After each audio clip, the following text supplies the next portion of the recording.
Over 140 years ago, in Tsarist Russia, Jews suffered from pogroms and anti-Semitism, and Jewish families fell into deep poverty.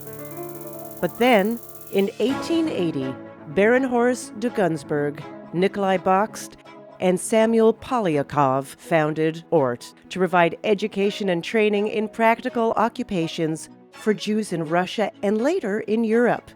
In its first 25 years, ORT helped tens of thousands of Jews by training workers and moving them to places where work was needed.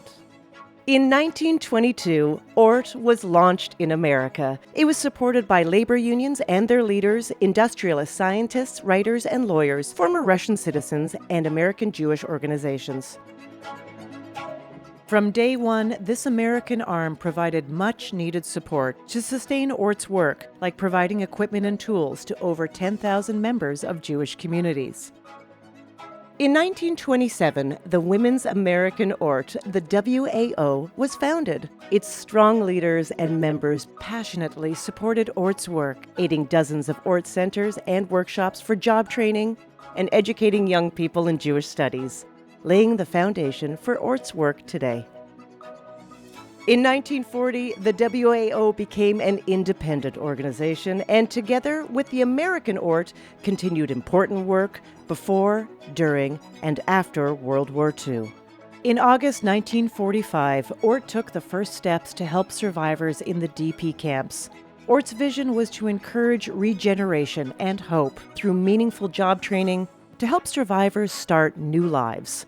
American ORT and the WAO provided the wherewithal to make that possible, and by 1947 there were several hundred ORT trade schools in Europe and Israel. Throughout the 1950s and 1960s, the WAO was a powerhouse fundraiser, supporting ORT's international work. At its height, it had a robust, dues-paying membership of 150,000 women in over 1,000 chapters across the country.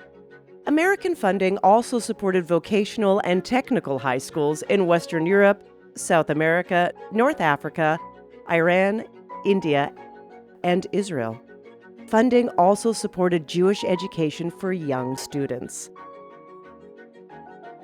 With the boom of the computer age and new technology in the 1980s and 90s, also came an influx of Jewish immigrants from Iran and the Soviet Union into the United States and Israel.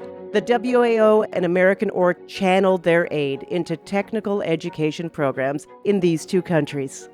In the 1990s, ORT returned to Russia, the country of its birth, and then expanded to other countries in the former Soviet Union and Eastern Europe, and then kicked off the Regeneration 2000 campaign to rebuild and revitalize Jewish communities in Russia and the former Soviet bloc. ORT schools in Moscow, St. Petersburg, Odessa, Kyiv, and Minsk were born at this time.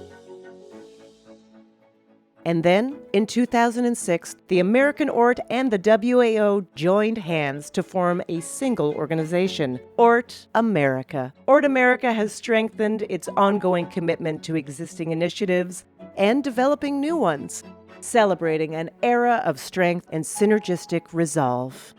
Today, with its 8 regions and thousands of supporters, ORT America remains at the forefront of providing STEM education, science, technology, engineering, and math, together with the Jewish experience and global citizenship programs, benefiting thousands of students in countries throughout the world. For the last century, ORT America and you, our resolute supporters, friends, and leaders, both in America and in the global organization, have preserved and supported Jewish life across the globe through good times and devastating ones. We will continue to build Jewish community as we face the future and the next 100 years together.